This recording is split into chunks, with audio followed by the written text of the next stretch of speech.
Hi dear viewers. आज का हमारा टॉपिक है factors affecting rate of photosynthesis. Photosynthesis का कंप्लीट चैप्टर हम पढ़ते हुए आ रहे हैं।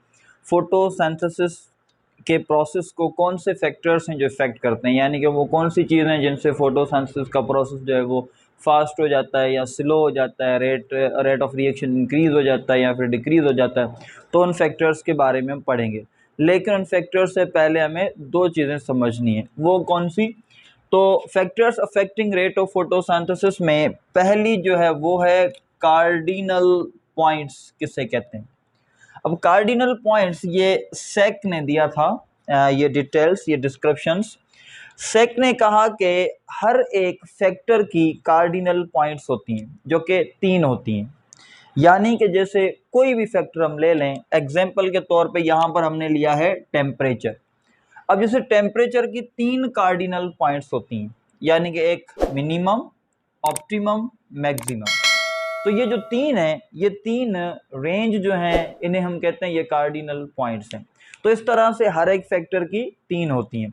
अब जैसे ऑप्टिमम का हमें पता है वो वाला टेम्परेचर या वो वाली कंडीशन जहां पर मैक्सिमम वर्क होता है।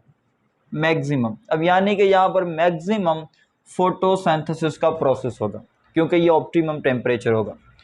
मिनिमम टेम्परेचर यानी कि वो वाला टेम्परेचर जहां पर फोटोसिंथेसिस का रेट तो बहुत ही कम हो, लेकिन उससे नीचे फोटोसिंथेसिस स्टॉप हो जाए। फॉर एग्जाम्पल हम कह लें कि 4 या 5 सेल्सियस एक ऐसा टेम्परेचर है जो कि मिनिमम है फॉर प्लांट के फोटोसिंथेसिस के लिए।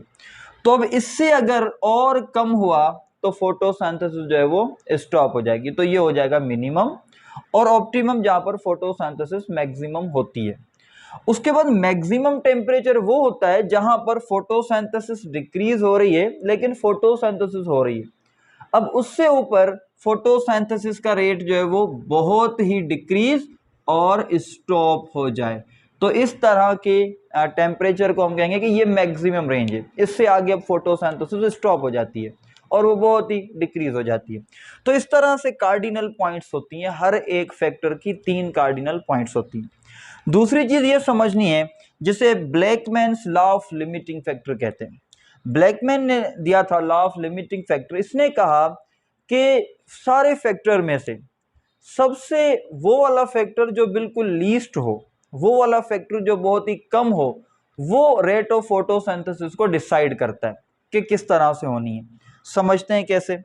फैक्टर विच इज लीस्ट और मिनिमम, वो वाला फैक्टर जो कि बिल्कुल लीस्ट और मिनिमम हो, can decide the rate of photosynthesis. वही फोटोसिंथेसिस का रेट डिसाइड करता है। लाइक यहां पर एग्जांपल के तौर पे हमने 4 लिखे हुए, light, chlorophyll, carbon dioxide, water. अब ये चारों रिएक्शन में पार्टिसिपेट करते हैं, तो इट मींस कि ये चारों मेन फैक्टर हैं। अब लेट सपोज अगर हम परसेंटेज के हिसाब से कहें तो ये सारे हम कहें कि 25%, 25%, 25% एंड 25%, सबकी परसेंटेज बराबर है। तो हम कह रहे हैं कि एक हमारी एक अंडरस्टैंडिंग के लिए तो सारे फैक्टर्स इक्वल है, तो rate of photosynthesis speedy maximum optimum हो रहा है। अगर कोई एक फैक्टर लाइक वाटर हम कहें कि यहां पर है 5%, तो मतलब ये वो वाला फैक्टर है जो कि लीस्ट और मिनिमम फैक्टर है। जैसे इसने कहा कि फैक्टर विच इज लीस्ट और minimum can decide the rate of photosynthesis.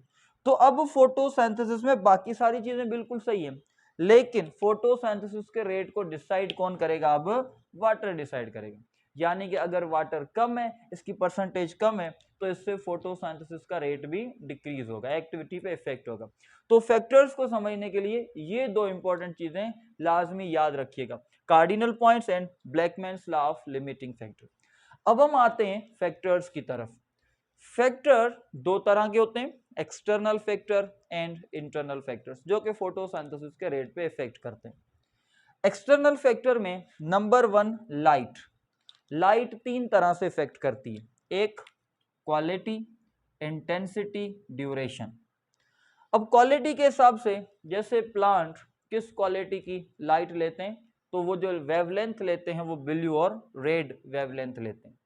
अगर इनको हम ग्रीन देंगे या दूसरी देंगे तो उससे रेट ऑफ फोटोसिंथेसिस जो है वो डिक्रीज हो जाएगा या एक्टिविटी स्टॉप हो जाएगी, क्योंकि उसको वो क्वालिटी नहीं मिल रही। तो इस तरह से क्वालिटी ऑफ लाइट इफेक्ट करती है। Second, intensity of light. अब लाइट की इंटेंसिटी की वजह से प्लांट में फिर कैटेगरीज हैं, लाइक सियोफाइट्स एंड हेलियोफाइट्स, जैसे हम स्कियोफाइट और हेलियोफाइट भी कहते हैं। तो स्कियोफाइट और हीलियोफाइट में डिफरेंस क्या है कि स्कियोफाइट वो वाले प्लांट हैं जिन्हें हम शेडी प्लांट कहते हैं, शेडी प्लांट, और ये वो हैं जो कि सन की प्रेजेंस में यानी कि डायरेक्ट एक्सपोज टू सन होते हैं, इनके ऊपर कोई शेड नहीं होता, डायरेक्ट सन रेज स्ट्राइक कर रही हो, तो इस तरह के प्लांट को हम कहते हैं हीलियोफाइट, उनको हाई इंटेंसिटी ऑफ लाइट चाहिए। और जो सियोफाइट्स हैं या जिन्हें स्कियोफाइट्स हम कहते हैं, ये शेडी प्लांट है, यानी कि वो वाले जो कि अंडर शेड ग्रो करते हैं, क्योंकि इनको लो इंटेंसिटी ऑफ लाइट चाहिए। तो इंटेंसिटी ऑफ लाइट से भी फोटोसिंथेसिस की एक्टिविटी पे इफेक्ट पड़ता है। उसके बाद ड्यूरेशन, फोटो पीरियोडिज्म, जिसमें 10 to 12 आवर्स लाइट ड्यूरेशन जो होती है, जो प्लांट्स को चाहिए होती है। बाकी इसमें फिर प्लांट की कैटेगरीज हैं, short day plant, long day plant, day neutral plant. तो लाइट की ड्यूरेशन से भी फोटोसिंथेसिस के प्रोसेस पे इफेक्ट पड़ता है। ये है एक फैक्टर जिसे हम कहते हैं light. Second, carbon dioxide. Carbon dioxide अगर स्लाइटली ऊपर हो, थोड़ा इंक्रीज हो जाए, उसका अमाउंट नॉर्मल से इंक्रीज हो जाए, तो फोटोसिंथेसिस भी इंक्रीज हो जाती है, और इस प्रोसेस को हम कहते हैं कार्बन डाइऑक्साइड फर्टिलाइजेशन इफेक्ट। ये कार्बन डाइऑक्साइड का फर्टिलाइजेशन इफेक्ट है। और मोर कार्बन डाइऑक्साइड अगर इंक्रीज हो जाए, ज्यादा हो जाए, उसमें इंक्रीमेंट ज्यादा आ जाए, रिड्यूस फोटोसिंथेटिक रेट, तो वो फोटोसिंथेसिस का रेट और रिड्यूस कर देता है। इसे हम कहते हैं carbon dioxide toxicity, carbon dioxide toxicity. तो ये एक फैक्टर है कार्बन डाइऑक्साइड, जिसके थोड़े इंक्रीज होने से कार्बन डाइऑक्साइड फर्टिलाइजेशन इफेक्ट हो रहा है, और ज्यादा इंक्रीज होने से कार्बन डाइऑक्साइड टॉक्सिसिटी इफेक्ट हो रहा है। उसके बाद थर्ड एक्सटर्नल फैक्टर में आता है ऑक्सीजन। अब ऑक्सीजन अगर इंक्रीज होगा तो फोटोसिंथेसिस का रेट डिक्रीज होगा, क्योंकि फिर क्या होता है, फोटो रिस्पायरेशन का प्रोसेस स्टार्ट हो जाता है। तो ये आपने फोटो रिस्पायरेशन पढ़ा है। तो ये ऑक्सीजन भी इस तरह से एक एक्सटर्नल फैक्टर है जो कि इफेक्ट कर रहा है। Temperature, slightly increase in temperature photosynthesis increase, like when temperature comes at maximum, तो फिर फोटोसिंथेसिस का रेट यानी कि ऑप्टिमम टेम्परेचर हो जाता है, तो फोटोसिंथेसिस बिकम मैक्सिमम।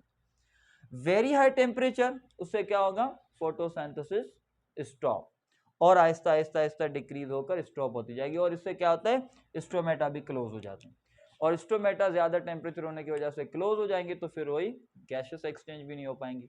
तो इस तरह से ये भी एक इंपॉर्टेंट फैक्टर है जो कि इफेक्ट करता है at the rate of photosynthesis.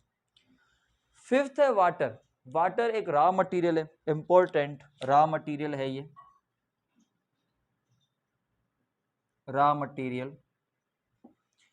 अब अगर वाटर ना हो तो आपने नॉन साइक्लिक फोटोफॉस्फोराइलेशन प्रोसेस पढ़ा है, ना तो फोटोलाइसिस ऑफ वाटर हो, ना तो डोनेशन ऑफ हाइड्रोजन हो, ना तो जो है वो डोनेशन ऑफ इलेक्ट्रॉन्स हो, प्रोटॉन्स हो, और ना ही ऑक्सीजन की फॉर्मेशन हो। तो इसीलिए वाटर एक इंपॉर्टेंट रॉ मटेरियल है जो कि अगर कम होगा या नहीं होगा तो फोटोसिंथेसिस का रेट जो है वो बहुत ही डिक्रीज और स्टॉप हो जाएगा।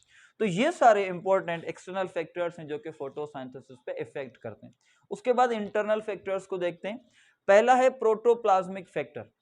ये एक हाइपोथेटिकल फैक्टर है, यानी कि इसको अभी तक किसी ने डिस्कवर नहीं किया, बस ऐसा समझा जाता है, ऐसा यानी कि अभी तक साइंटिस्ट जो है वो ये ऐसा समझ रहे हैं कि कोई ना कोई ऐसा फैक्टर है प्रोटोप्लाज्म में, साइटोप्लाज्म में, जो कि इंटरनली कर रहा है, कंट्रोल कर रहा है, जैसे रेट ऑफ फोटोसिंथेसिस को। तो photosynthesis controlled by an internal factor, और वो इंटरनल फैक्टर अभी तक डिस्कवर नहीं हुआ, उसे हम प्रोटोप्लाज्मिक फैक्टर कहते हैं। उसके बाद क्लोरोफिल कंटेंट बहुत ही जरूरी होता है फोटोसिंथेसिस के लिए, जिसके काउंट को हम कहते हैं एसिमिलेटिंग नंबर। अब ये एसिमिलेटिंग नंबर क्या होता है, amount of carbon dioxide fixed, कितना कार्बन डाइऑक्साइड फिक्स हो रहा है, ग्राम ऑफ क्लोरोफिल पर हावर, कितने ग्राम ऑफ क्लोरोफिल में एक घंटे में कितना कार्बन डाइऑक्साइड फिक्स हो रहा है, इसे हम कहते हैं ये एसिमिलेटिंग नंबर है। और ये स्पेशली वेरीगेटेड लीव्स में इसका जो है वो इफेक्ट होता है। वेरीगेटेड लीव्स वो जिनके के जो है ना मतलब क्लोरोफिल का कंटेंट जिनमें बहुत कम होता है, जिनमें दूसरे पिगमेंट शो हो चुके होते हैं, जो डेड और जो स्पॉटेड लीव्स होते हैं, तो उनके अंदर स्पेशली जो है ये इसका जो एसिमिलेटिंग नंबर होता है वो डिक्रीज हो जाता है, तो फोटोसिंथेसिस का रेट भी डिक्रीज हो जाता है। तो क्लोरोफिल कंटेंट पर भी फोटोसिंथेसिस डिपेंड करती है। नंबर ऑफ क्लोरोफिल, जितने क्लोरोफिल का नंबर ज्यादा होगा, जो कि आप लोगों ने पढ़ा है कि एंटीना कॉम्प्लेक्स में क्लोरोफिल्स होते हैं, और अगर फोटोसिस्टम 1 और फोटोसिस्टम 2 है तो उसमें कितने कितने क्लोरोफिल हैं, ये पिछली वीडियोस में हम डिस्कस कर चुके हैं। Number of stomata and position, stomata जितने ज्यादा होंगे, गैसियस एक्सचेंज उतनी ज्यादा होंगी, फोटोसिंथेसिस भी उतनी ज्यादा होगी। स्टोमेटा अगर कम है या उनकी पोजीशन इस तरह की है तो मतलब कि गैस एक्सचेंज वगैरह में प्रॉब्लम होती है, तो उससे भी फोटोसिंथेसिस में डिक्रीमेंट आती है। उसके बाद आखिरी है एक्यूमुलेशन ऑफ फोटोसिंथेट, जिससे क्या होता है कि रेट ऑफ फोटोसिंथेसिस जो है वो डिक्रीज हो जाता है। अब फोटोसिंथेट जो है ये एक्चुअली किसे कहते हैं, प्रोडक्ट ऑफ फोटोसिंथेसिस, मतलब ग्लूकोज की फॉर्मेशन होती है। अब ग्लूकोज ज्यादा बढ़ रहा है, ज्यादा बन रहा है, तो फिर इससे क्या होता है, अगर प्रोडक्ट ज्यादा बन जाती है तो भी फोटोसिंथेसिस का प्रोसेस जो है वो डिक्रीज हो जाता है। ये प्रोडक्ट्स के हवाले से थोड़ा और ही आपको मैं एक इंफॉर्मेशन दे दूं कि जो फॉर्मेशन होती है वो होती है ग्लूकोज की फॉर्म में, लेकिन जो ट्रांसपोर्ट होती है वो होती है सुक्रोज की फॉर्म में। रीजन क्या है कि जो ग्लूकोज है ये रिएक्टिव है, जो ग्लूकोज है ये रिड्यूसिंग है, और जो सुक्रोज होता है वो नॉन रिड्यूसिंग नॉन रिएक्टिव होता है। तो इसीलिए अगर ग्लूकोज की ट्रांसपोर्ट होगी तो वो किसी न किसी के साथ अपने जो ट्रांसपोर्ट कर रहे हैं उनके साथ रिएक्ट कर सकता है, इसीलिए उसकी ट्रांसपोर्ट होती है in the form of sucrose. और उसके बाद जो सुक्रोज ट्रांसपोर्ट होता है फिर वो जाके जब जमा होता है तो उसका स्टोरेज होता है स्टार्च की फॉर्म में। तो बन ग्लूकोज रहा है, ट्रांसपोर्ट सुक्रोज की फॉर्म में होता है और स्टोर स्टार्च की फॉर्म में।